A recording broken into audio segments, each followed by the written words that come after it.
যে তোমাকে কখনো ভালোবাসেনি সে তোমার সন্তানকেও কখনো ভালোবাসবে না।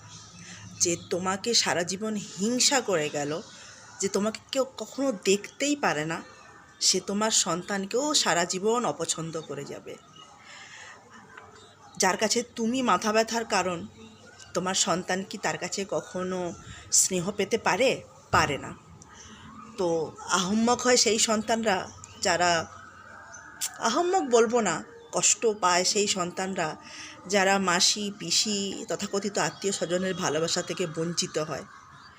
দেখবে বেশিরভাগ ক্ষেত্রে তোমার নিজস্ব যারা রক্তের সম্পর্ক বা তোমার প্রিয়জন যারা, সাংসারিক মানুষ যারা, তাদের সাথে তুমি থাকো, তারাই তোমাকে সবথেকে বেশি হয়তো অপছন্দ করে, হিংসা করে, তোমাকে দেখতে পারে না, তোমাকে ঘৃণা করে। আর সাফার করে তোমার সন্তান। তারা তাদের স্নেহ থেকে সর্বদা বঞ্চিত থাকে। তারা কখনো তোমার সন্তানকে ভালোবাসতেই পারবে না। এটা যারা বলে হ্যাঁ ভালোবাসি, বাজে কথা বলে, মিথ্যা কথা বলে। ওদের মিথ্যা কথাকে বিশ্বাস করো না।